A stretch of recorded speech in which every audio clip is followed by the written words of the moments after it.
छोटे क्लासेस में भी पढ़ा है डॉट प्रोडक्ट। क्या पढ़ा है, कैसे डिफाइन किया है कि मान लीजिए एक वेक्टर यहाँ पे ए है एंड ये वेक्टर बी है और इन्हीं दोनों का हमें डॉट प्रोडक्ट निकालना है और यहाँ पे एंगल क्या है, थीटा है। तो डॉट प्रोडक्ट क्या करते थे, कैसे निकालते थे, vector A and vector be in दोनों के मैग्नीट्यूड का गुणनफल और इन दोनों के बीच जो एंगल बन रहा है थीटा उसके कोज्या के गुणनफल के बराबर होता है, यानी कि कोसाइन के गुणनफल के बराबर होता है। यानी कि ये डॉट प्रोडक्ट ये क्या पढ़ा था हमने, ए डॉट बी यानी कि दोनों वेक्टर के मैग्नीट्यूड के गुणनफल और उन दोनों जो वेक्टर हैं उन दोनों वेक्टर के बीच जो एंगल है उसकी कोसाइन के गुणनफल के बराबर होता है। इतना हमने डॉट प्रोडक्ट पढ़ा था पिछले क्लासेस में। बट इस क्लासेस पीएससी में हम इसको ऐसे डिफाइन नहीं, प्रोजेक्शन के रूप में डिफाइन कर सकते हैं। तो चलिए उस रूप में इसको डिफाइन करना है तो कैसे करेंगे, आप इसको ऐसे लिख सकते हैं, उसकी वैल्यू वही आएगी और क्या आ जाएगा, डॉट बी कॉस थीटा। इसको हमने प्रोजेक्शन के रूप में, हमने projection of vector B on A को बी कॉस थीटा आपको बताया था, यानी कि इन दोनों के बीच के डॉट प्रोडक्ट के बराबर होता है, गुणनफल के बराबर होता है डॉट प्रोडक्ट। यानी कि हम इसको ऐसे डिफाइन कर सकते हैं कि dot product of two vector A and B is equal to the magnitude of vector A is equal to the product of magnitude of vector A and projection of vector B on A. इसको ऐसे define कर सकते हैं, यानी कि हम यहाँ पे लिख सकते हैं डॉट प्रोडक्ट को ऐसे डिफाइन कर सकते हैं। कैसे डिफाइन कर सकते हैं, यहाँ पे इसको लिख देते हैं, ठीक है। प्रोजेक्शन के रूप में कैसे डिफाइन कर सकते हैं, ऐसे कर सकते हैं,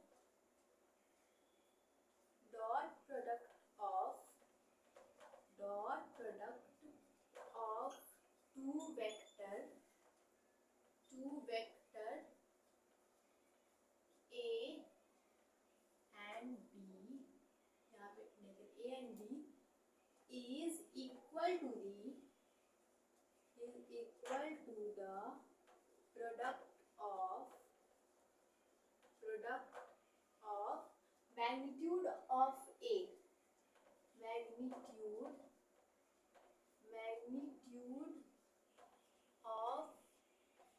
A and projection of vector B on A, vector B on A।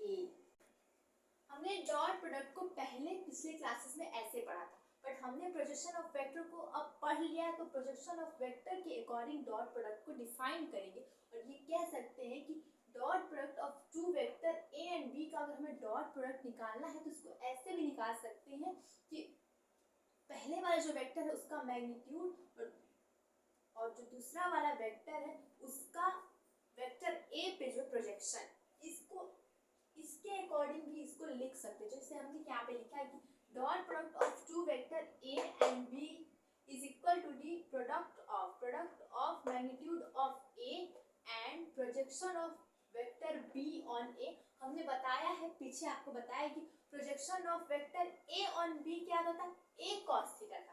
Projection of vector A on B A cos theta हमने आपको बताया है, और projection of B on A क्या बताया है, बी कॉस थीटा। तो इसी के टर्म में हमने क्या लिख दिया है, इस डॉट प्रोडक्ट के डेफिनेशन को लिख दिया है। क्यों, क्योंकि हमने प्रोजेक्शन ऑफ वेक्टर पढ़ लिया है, इसी के टर्म में इसको लिख दिया है।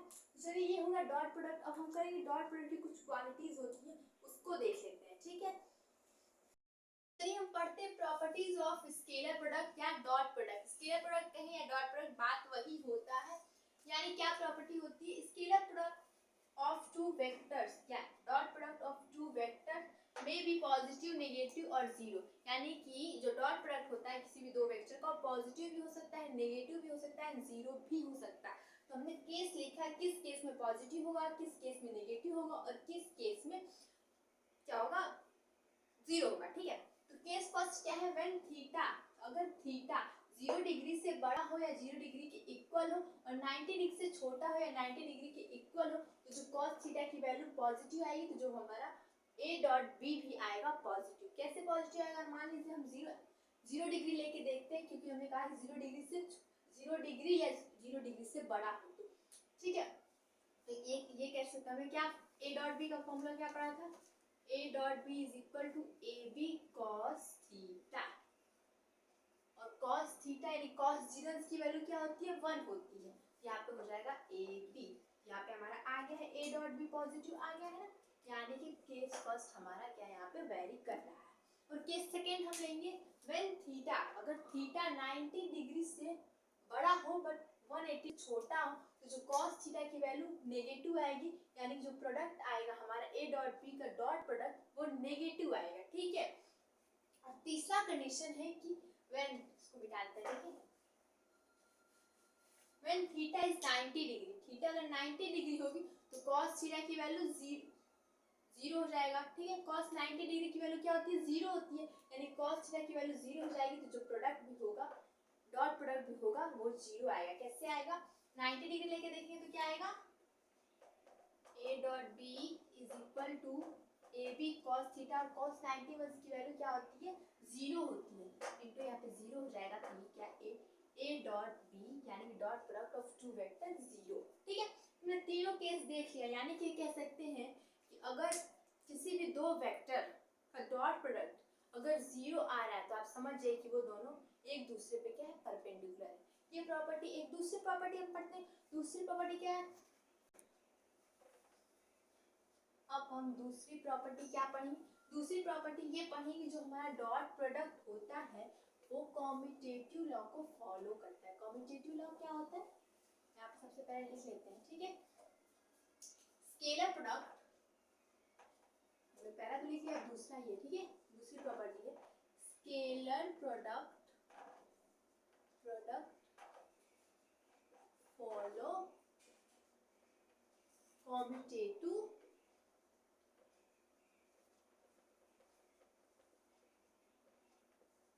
लॉ, ठीक है। कैसे कॉम्यूटेटिव लॉ क्या होता है? कॉम्यूटेटिव लॉ यही होता है a dot b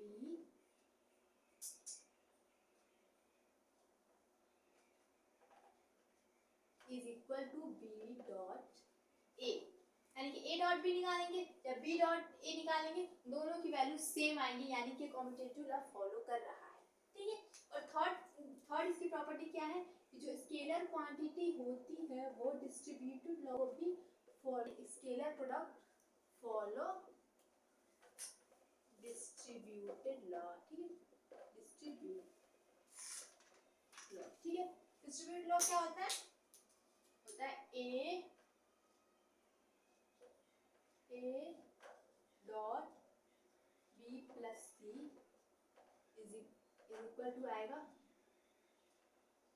a dot b, ऐसे करेंगे, ठीक है, प्लस a डॉट c। ये क्या है? हमारा डिस्ट्रीब्यूट लॉ, यानी कि इसका इसमें और इसका इसमें। हमने पिछले क्वेश्चन में ऐसे बताया था आपको? नहीं, ऐसा क्वेश्चन नहीं था, ठीक है। अब फोर्थ क्या है? एक वेक्टर का उसी वेक्टर में हम डॉट प्रोडक्ट करते हैं तो उस वेक्टर का स्क्वायर आ जाता है। कैसे आता है? ऐसे हो जाता है a डॉट a, और जब वेक्टर एक a है, ठीक है, ये यहाँ पे एक वेक्टर b है, ठीक है, नहीं बस एक वेक्टर a, ठीक है।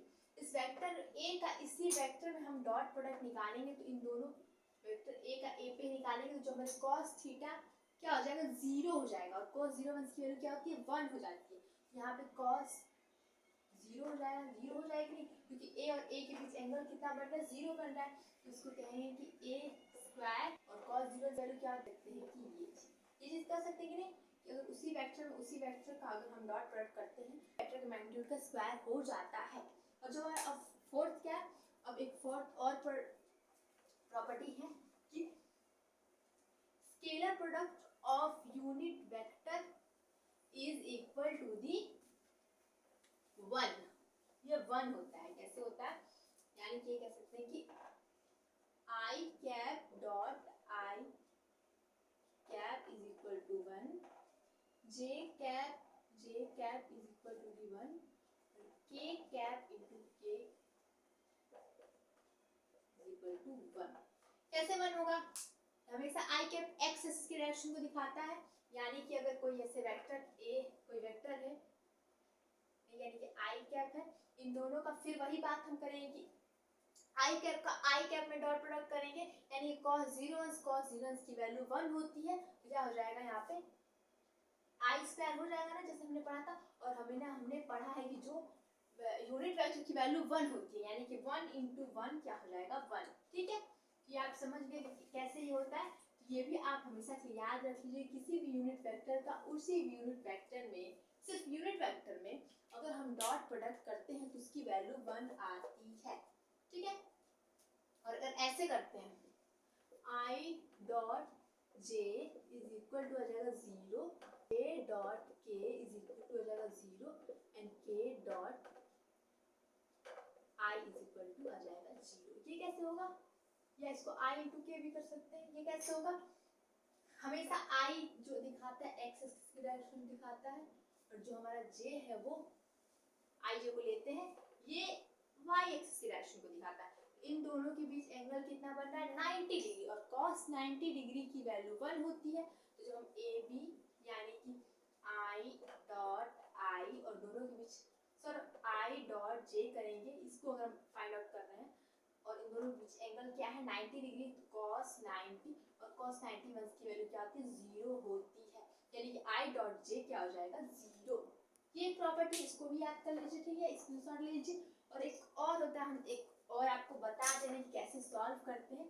वैसे पहले ही हमने उसको सॉल्व कर दिया था क्वेश्चन में, फिर भी यहाँ पे बता देते हैं कि अगर दो वेक्टर दिया, उसका अगर वेक्टर एक वेक्टर ए है, इसकी वैल्यू अगर A X I cap A Y J cap plus A Z K cap हो, और एक वेक्टर बी हो, उसकी value B X I cap plus B Y J cap plus B Z K cap हो, इसका हम dot product कैसे निकालते हैं? ऐसे निकालते हैं, ए डॉट बी वैसे is equal to A X B X plus B Y plus A Z B Z. इसको ऐसे ही निकालते हैं। वैसे हमने क्वेश्चन में आपको ये करा दिया था, फिर भी हमने अगर प्रॉपर्टीज बताना है तो सब बताना पड़ेगा। ठीक है, तो आई होप आपको सब कुछ समझ में आ गया होगा। Component of vector, projection of vector and dot product, ये आपको समझ में आ गया होगा। आपको वीडियो अच्छी लगी, वीडियो हेल्पफुल लगी तो प्लीज वीडियो को लाइक कीजिए, चैनल को सब्सक्राइब कीजिए एंड शेयर कीजिए। Thank you.